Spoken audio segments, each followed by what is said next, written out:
Herkese salam. Bugün sizlerle 6. sınıf riyaziyyat iş dəftərindən səhifə 26-dakı tapşırıqların izahlarına baxacağıq.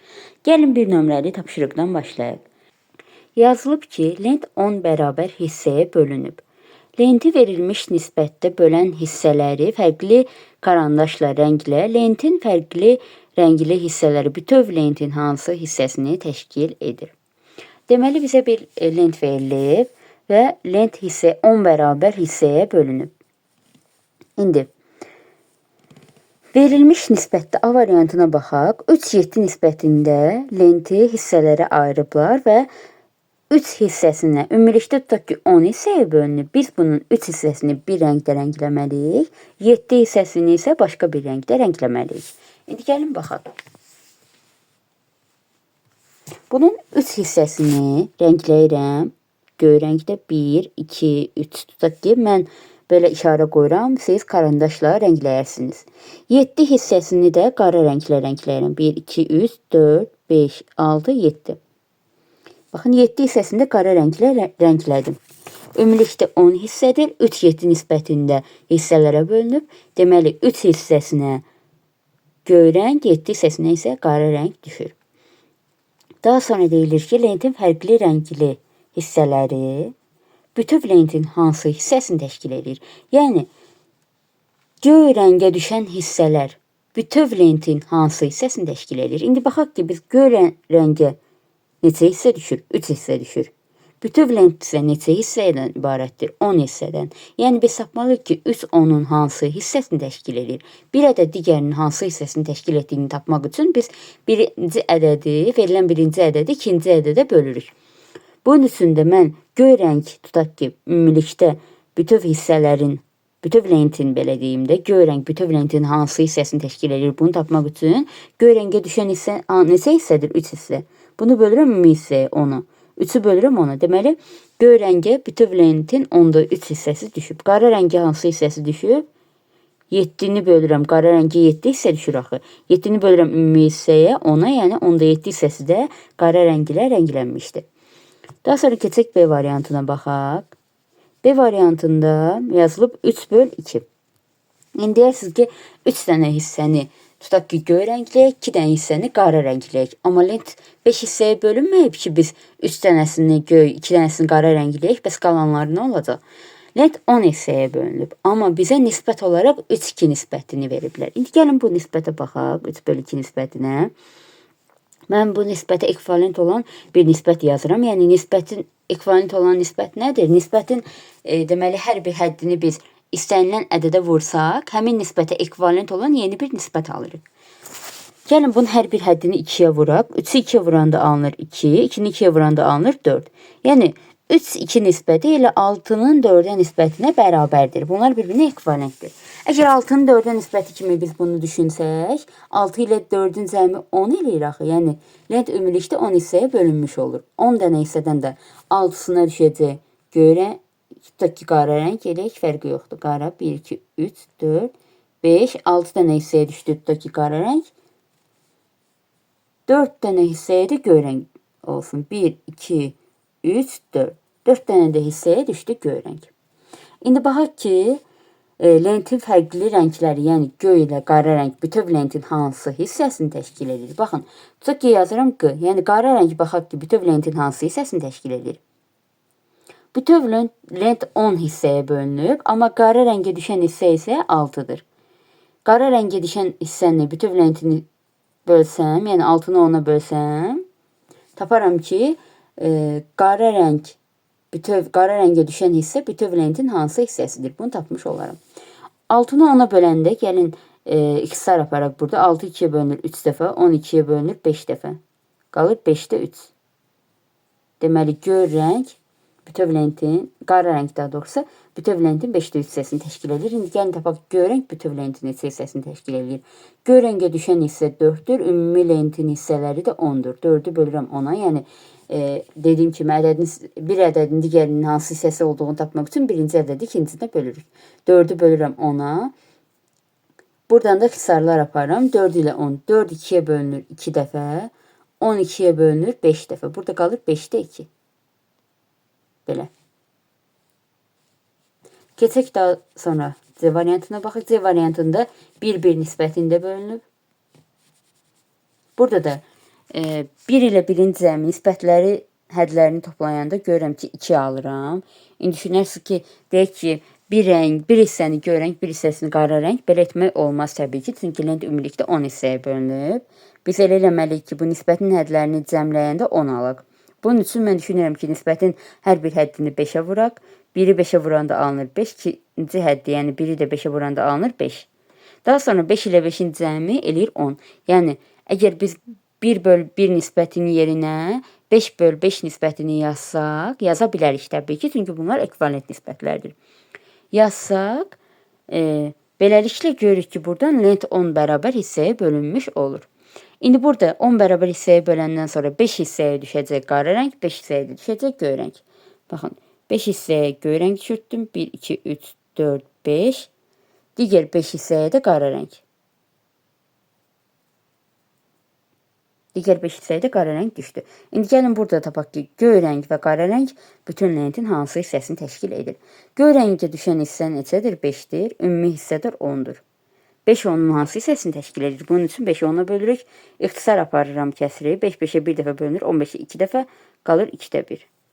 Daha sonra baxaq, qara rəng bütöv lentin hansı hissəsini təşkil edir? Bunu tapmaq üçün də qara rəngə düşən hissə 5-dir. Bütöv lentin hissəsi də 10-dur. 5-i 10-a bölürəm və ikhtisar aparıram. 5 5-ə bir dəfə bölünür. 15-i 2 dəfə bölünür. Qalır burada da 2-də 1. Belə. Daha sonra davam edək. Uşaqlar, sizlə davam edək 2 nömrəli tapşırıq ilə. Keçək 2 nömrəli tapşırığa. 2 nömrəli tapşırıqda baxaq nə deyilir bizə? Deyilir ki, uzunluğu 24 cm olan lent bərabər hissələrə bölünüb. Lenti verilmiş nisbətdə bölən hissələri fərqli rəngdə karandaşla rənglə. Rəngli hissələrin uzunluğunu hesabla və üzərində yaz. İndi uşaqlar, ümumiyyətlə bizə bir kəmiyyət verilib, tutaq ki, kəmiyyətin hər hansı bir nisbətdə hissələrə bölünməsindən danışıram. Tutaq ki, bizə bir kəmiyyət verib, onu müəyyən nisbətdə bölmək tələb olunur. Bunun üçün 2 üsulumuz var bizim. Birinci üsulumuz budur ki, nisbətin hədlərini toplayırıq. Tutaq ki, 24 cm-lik bir parçadır. Lentdir, belə deyək. 24 cm-lik lentdir. 3-5 nisbətində bölünüb. Biz nisbətin hədlərini toplayırıq. Yəni 3 ilə 5-i toplayıram, alıram 8. Sonra 24-ü 8-ə bölsəm, taparam ki, hər hissəyə neçə santimetr lent düşüb. İndi bunu hər hissəyə düşən lenti tapandan sonra da taparam ki, 3-5 nisbətində deyil. Yəni 3 hissəyə nə qədər düşüb, 5 hissəyə nə qədər düşüb. Biz bunları tapmalıyıq. Bunu tapmaq üçün də 1 hissəyə düşən lenti 3-ə vuraram. Beləliklə 3 hissəyə düşən lenti taparam.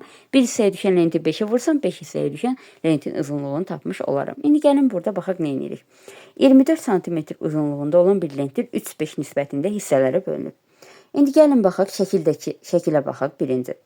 Birinci lenti verilmiş nisbətdə bölən hissələri fərqli rəngdə karandaş ilə rəngləyək. Daha sonra həmin hissələrə düşən uzunluqları hesablayarıq. 3-5 nisbətində bölünüb. Ümumilikdə lent neçə hissəyə bölünüb? Baxaq. 1, 2, 3, 4, 5, 6, 7, 8. Ümumilikdə lent 8 hissəyə bölünüb. Belə deyil. İndi baxaq, nisbət olaraq da bizə 3/5 nisbəti verilib.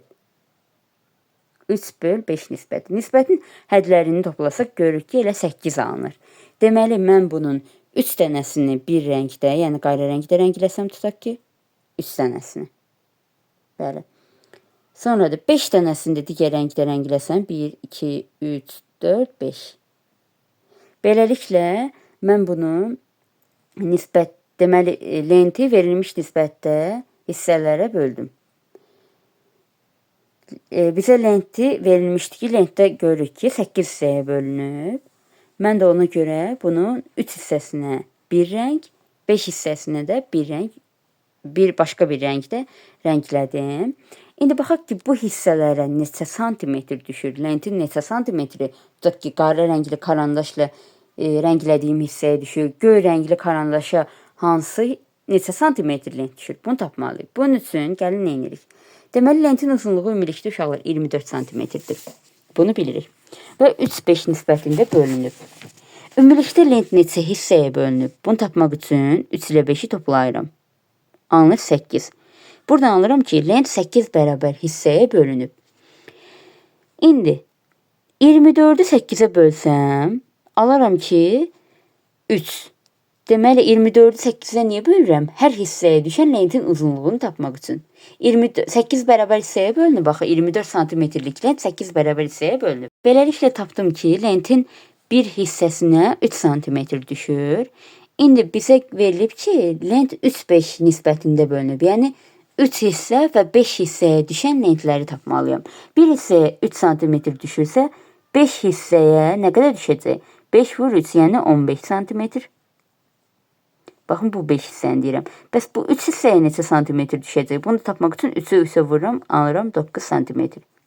Deməli, 3 hissəyə düşüb 9 santimetr lent, 5 hissə olan bu hissəyə isə düşüb 15 santimetr. Ümumilikdə toplasaq həqiqətən də 24 santimetr olduğunu görürük. Belə.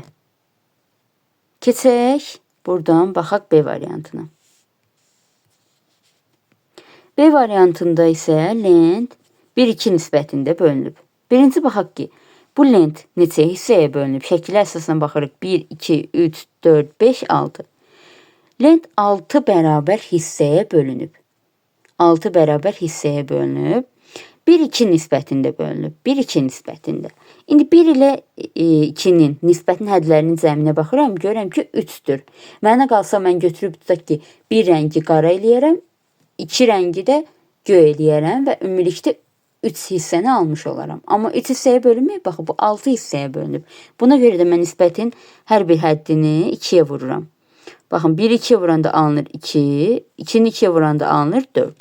İndi bu nisbətin hədlərini toplasam, həqiqətən də 6-nı alıram. Yəni, həqiqətən də bu şəkildə olsaydı əgər nisbət, buradan deyə bilərdik ki, lent 6 hissəyə bölünüb. Çünki 2 ilə 4-ün cəmi 6-sı, deməli, lent ümumilikdə 6 hissəyə bölünüb. Elə biz 1/2 nisbətinin yerinə 2/4 nisbətini yaza bilərik. Bunlar ekvivalent nisbətlərdir də. Çünki nisbətin hər bir ədədini 2 eyni bir ədədə vurmuşamsa, bunlar deməli ekvivalentdir. Yəni, bərabərdir. Mən bunun yerinə bunu yaza bilərəm. Tutaq ki, 1/2 nisbətinin yerinə 2/4 yazdım. İndi verilmiş lenti 2/4 nisbətində hissələrə bölək. 2 hissəyə tutaq ki, düşürdürəm göy rəng. 4 hissəni də rəngləyirəm qara rəng ilə. 4 hissəni də qara rəng ilə rənglədim. İndi buradan da gəlin rəngli hissələrin uzunluğunu hesablayaq. Bildik ki, lent ümumilikdə 24 santimetrdir və 1-2 nisbətində bölünüb. Həm 1-2 nisbətində bölsək, həm də 2-4 nisbətində bölsək, biz eyni cavab alarıq. Çünki bu nisbətlər onsuz da ekvivalentdir. Gəlin 1-2 nisbətində bölək və hər bir hissəyə düşən lentin uzunluğunu müəyyən edək. Deməli, lent uzunluğu 24 santimetrdir. Tutaq ki, 1-2 nisbətində bölünüb. Deməli, neçə hissəyə bölünüb? Bunu tapmaq üçün 1 ilə 2-ni cəmləyirəm, alıram 3. 3 hissəyə bölünüb. 24-ü 3-ə bölürəm. 24-ü 3-ə bölsəm, alaram neçə? 8. Deməli, tapıram ki, hər hissəyə 8 santimetr lent düşüb. Hər hissəyə 8 santimetr düşübsə, burada deməli, bir hissə var və 2 hissə var. 1-2 nisbətində bölünüb, baxı. Hər hissəyə 8 santimetr düşürsə, 1-i vursam 8-ə alaram 8. Deməli, birinci hissəyə 8 düşüb. Yəni, bu göy olan hissə 8 santimetrdir. Sonra, ikinci 1-2 nisbətində deyildi. 2-nin deyini 8-ə vururam. 2 nisbətə düşən lentin uzunluğunu tapıram. 2-ni də 8-ə vuranda alınır 16. Deməli, burada oldu 16. Ümumilikdə toplasaq, həqiqətən də 24 santimetr olduğunu görərik. Ümumiyyətlə, uşaqlar, kəmiyyətin müəyyən hissələrə bölünməsini biz bu yolla tapırıq, başqa bir yolla da tapa bilərik. Əgər bu 1-2 nisbətində bölünübsə, ikinci usul budur ki, bir hissənin uzunluğunu x ilə işarə edirəm. Baxın, 1-2 nisbətində bölünüb. Bir hissəni x ilə işarə eləsəm, ikinci hissə nə olacaq? 2x olar. Biri 1x isə, deməli 2 hissəyə düşəcək 2x. Sonra bilirik ki, gəlin burada tənlik quraq. Bilirik ki, bu hissələrin cəmi ümumilikdə neçə santimetrdir? 24 santimetrdir. Bu hissələri toplayıram, bərabər edirəm 24-ə. Buradan alınır 3x bərabərdir 24, x isə bərabərdir 8. Beləliklə x-i tapdım. Yəni bir hissəyə düşən lentin uzunluğunu tapdım. Əgər bir hissəyə düşən lentin uzunluğu 8 cm-dirsə, deməli 2 hissəyə də, bir hissəyə baxın 8 düşübsə, deməli 2x nəyə bərabər olar? 2 vur 8, yəni 16. Bir hissəyə 16, digər hissəyə də 8 cm-lik lent düşəcək. Kiçik hissə 8, böyük hissə 16 olur. Əgər mən bunu dediyim kimi, baxın uşaqlar, əgər bunu 2/4 nisbətində də bölsəydim, yenə də eyni ilə həmin cavabı almış olardım. Keçək ardına baxaq. Davam edək. Tutaq ki 5/1 nisbətində bölünüb lent. 5 bölünsün 1 nisbətində bölünüb. İndi gəlin hissələrin, ümumi hissələrin sayını tapaq. 1, 2, 3, 4, 5, 6, 7, 8, 9, 10, 11, 12. Ümumilikdə lent neçə hissəyə bölünüb? 12 hissəyə bölünüb.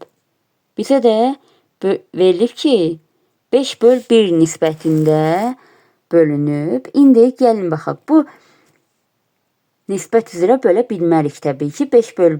5/1 üzrə rəngləyə bilmərik. Yəni 5 dənəsini bir rəngdə rəngləyək, birini bir rəngdə rəngləyək, belə edə bilmərik. Çünki orada 6 dənəsi artıq qalır. Amma mən bu nisbətin, bayaq dediyim kimi, hər bir ədini 2-yə vursam, 5-i 2-yə vuranda alınır 2, 1-i 2-yə vuranda alınır 2. Deməli oldu 10/2 nisbətində. İndi bu nisbətin hədlərini toplayanda həqiqətən də alıram ki 12. Deməli bu lent həqiqətən də 12 hissəyə bölə bilərik. Deməli 10/2 nisbətində, yəni 10 dənəsini bir rəngdə rəngləyirəm. 1, 2, 3, 4, 5, 6, 7, 8, 9, 10. 2 dənəsinə də digər rəng düşür. 1, 2, 2 dənəsinə başqa rəng düşdü. 10/2 nisbətində böldüm. Bu nisbətlər onsuz da bir-birinə ekvivalentdir. İndi gəlin dediyim ikinci usul ilə bunu həll eləyək. Baxaq ki, rəngli hissələrin hər birinə neçə santimetr lent düşür.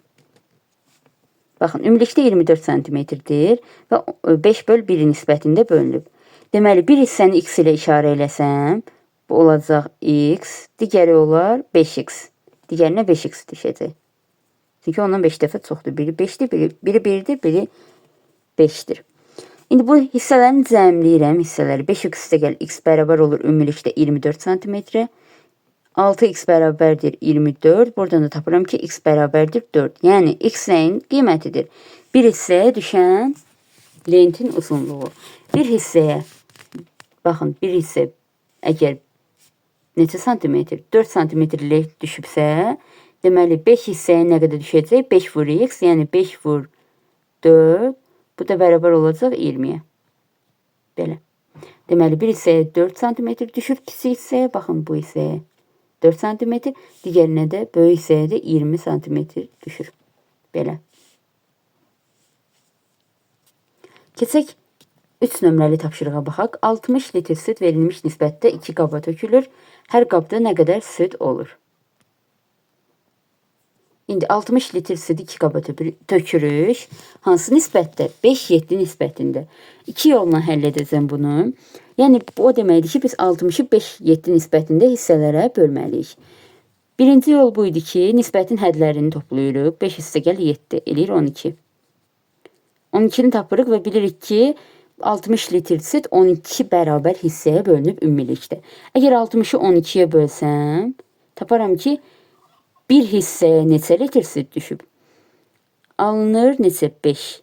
Deməli, bir hissəyə 5 litr süd düşüb. İndi 5-7 nisbətində bölünüb. Tapıram ki, bəs 5 hissəyə neçə litr süd düşəcək? Bunun üçün 5-i, 5, yəni hissəni vururam litrə. 5-i 5-ə vururam, alınır 25 litr. Deməli, 5 hissəyə 25 litr düşəcək. Bəs 7 hissəyə neçə litr süd düşəcək? Bunun üçün də 7-ni 5-ə vururam, alıram 35 litr. Deməli, 5 hissəyə 25 litr, 7 hissəyə 35 litr süd düşəcək. Hər qabda nə qədər süd oldu? Birinci qabda 25 litr, ikinci qabda isə 35 litr süd olacaq. İkinci yolda, ikinci usul da budur ki, bir hissəyə düşən, baxın, bir hissəyə düşən südü x ilə işarə edirəm, x litr tutaq ki, düşür. İndi düşünürəm ki, bir hissəyə x litr düşürsə, bəs 5 hissəyə nə qədər düşəcək? Bu eləyir 5x. 7 hissəyə nə qədər düşəcək? 7x. Ümumilikdə bunları cəmləsəm, 5 hissəyə 5x litr süd düşdü. Digərinə 7x litr. Ümumilikdə də 60 litr südümüz var. Cəmlədim 60-a bərabər elədim. Buradan da alıram ki 12x bərabərdir 60, x bərabərdir 5. X-i 5 tapdımsa bu 1 hissəyə düşən süddür. Amma bizdə süd 5-7 nisbətində bölünüb. Deməli 5 hissəyə nə qədər düşür? Bunu tapmaq üçün 5x-in qiymətini tapmalıyıq. Yəni 5 vurulsun 5, x-in qiyməti 5 daha, x-in qiymətini yerinə qoyuram. Alınır 25. Digər hissədə 7x-dir. X-in qiymətini də bilirəm 5-dir. Yerinə qoyuram 7 vur 5 elə də 35. Gördüyünüz kimi yenə də eyni cavab aldıq. Deməli 25 və 35 litrlik 2 qaba tökmək olar. Daha sonra davam edək. Bir dəqiqə. Deməli, baxaq B variantına. İndi yenə də həmin 60 litrlik südü 1:3 nisbətində qablara tökək. Bunun üçün də gəlin yenə də həmin kimi 2 üsuldan istifadə edək. Birinci üsul budur ki, nisbətin hədlərini toplayıram. 1 hissə gəl 3, aldım burada 4. Deməli bu o deməkdir ki, 60 litr 4 bərabər hissəyə bölünüb. 4 bərabər hissəyə bölünürsə, bəs 1 hissəyə neçə litr süd düşür? Bunu tapmaq üçün 60-ı bölürəm 4-ə. Alınır 15 litr. Deməli hər hissəyə 15 litr süd düşür. Hissələr də necə bölünüb? 1:3 nisbətində bölünüb. Deməli, bir hissəyə əgər 15 litr süd düşürsə, deməli birinci hissə ilə 1:3 nisbətində olduğu üçün elə bir hissəyə düşəni tapmışıq da onsuz. Bir hissəyə düşəcək 15 litr. Bəs 3 hissəyə nə qədər düşəcək? 3 vurulsun 15. Yəni 45 litr düşəcək. Toplasaz görəsiz ki, həqiqətən də 60 litr alınır. Sonra keçək ikinci üsuldan yazaq. Bir hissəyə düşən südü x ilə işarə etsək, bu bir hissəyə düşən süddür. X litr. İndi süd neçə nisbətində bölünür? 1:3 nisbətində. Elə bir hissəyə düşən x isə, deməli x, 3 hissəyə düşən nə qədər olacaq? 3x. Ümumilikdə 60 deyil. Bunları cəmləyirəm, bərabər edirəm 60-a. X ilə 3x-in cəmi 1:3 nisbətində də ona görə 1 hissəyə ilə x düşür, 3 hissəyə də 3x düşür. Topladım, elədir 4x. 4x bərabərdir 60. X-i tapdım buradan. Neçə? Deməli 60-ı 4-ə böldüm, elədir 15. X-i 15 tapdım. İndi gəlin hissələri tapaq. Birinci hissə 1x-idir. İkinci hissə də 3x-idir. Hissələri tapaq, x-in qiymətini yerinə qoyaq. 1x ilə x deməkdir onsuz, x də 15-dir. 3x də 3 vur x deməkdir. X-in qiymətini də bilirik 15, 3 vur 15. Bu da elədir 45 litr. Gördüyünüz kimi yenə də eyni cavabı almış olduq. Deməli, hər qabda, birinci qabda 15 litr tutaq ki olacaq, ikinci qabda da 45 litr süd olacaq. Əgər 1:3 nisbətində bölünərsə. İndi keçək bundan sonra 4 və 5 nömrəli tapşırığımızın izahına baxaq. 4 nömrəli tapşırığa baxaq. Lalə ilə qardaşının boyları 13-15 nisbətindədir. Qardaşı Lalədən 20 sm hündürdür. Hər birinin boyu nə qədərdir? 13-15 nisbətindədirsə, birini 13x, digərini 15x yaza bilərəm. Çünki bir hissəyə əgər x desək, bir hissə x-dirsə, deməli 13 hissəyə 13x, 15 hissəyə də 15x düşür. Belə düşünün. Ona görə 13x, birinci hissəyə 13x, digərinə də 15x deyə bilərəm. 15x. Və bizə deyir ki, Lalə ilə qardaşının boyları bu nisbətdədir. Deməli, birinci hissə Lalənindir, ikinci hissə də qardaşınındır. Lalə olsun 13x, qardaşı da olsun 15x. Qardaşı Lalədən 20 sm hündürdür. Qardaşı daha hündürdür. Yəni, mən Lalənin boyuna əgər 20 sm-də əlavə etsəm, Lalə gedib qardaşına çatacaq. Yəni, 13x-in üzərinə 20 əlavə etsəm, 13x də gəl 20 bərabərdir 15x-ə. Və yaxud da belə yaza bilərdim ki, 15x çıxılsın 20 bərabərdir 13x. Yəni, qardaşının boyundan 20 sm çıxsaq, qardaşın boyu Lalənin boyuna bərabər olacaq. Ona görə belə bir tənlik qurdum. 13x-in üzərinə 20 gəldi, bərabərlədi 15x-ə. Bu tənliyi gəlin həll eləyək. Bərabərliyi ortada qoyuruq. Tənliyi həll eləyən zaman bilirsiniz də, dəyişənlər bir tərəfə, ədədlər də bir tərəfə yığılır. 15x-i sağ tərəfdə saxladım elə. 13x-i keçirtdim sağ tərəfə. Bir tərəfdən digər tərəfə keçəndə işarəni dəyişir. Olur 15x çıxılsın 13x. Sol tərəfdə də 20 olduğu kimi qalır. Sonra yazıram 20 bərabərdir. 13-dən 15 çıxanda qalır 2x. Buradan da bildik ki 2x bərabərdir 20. X nəyə bərabərdir? 20 bölü 2, yəni 10. X-i tapdıq 10. İndi x 10'dursa, gələk baxaq. Lalənin boyu nə qədər olacaq? Qardaşının boyu nə qədər olacaq? Lalənin boyu 13x-dir. Əgər x 10'dursa, 13'ü vururuq 10'a. Bərabər olur 130'a. Baxın, yazıram burada 130. Daha sonra 15x'i tapmaq üçün 15'i vururam ona.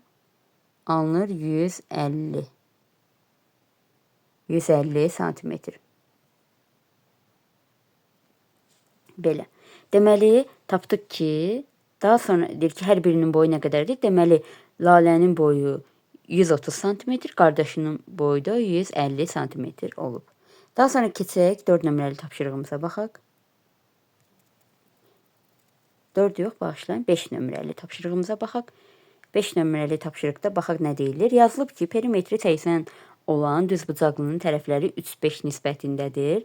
Bu düzbucaqlının sahəsi neçə kvadrat santimetrdir?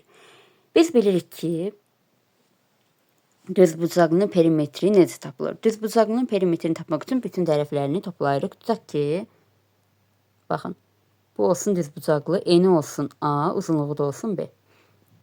Bura A-dırsa qarşı tərəfdə A olacaq, bura B isə qarşı tərəfdə B olacaq.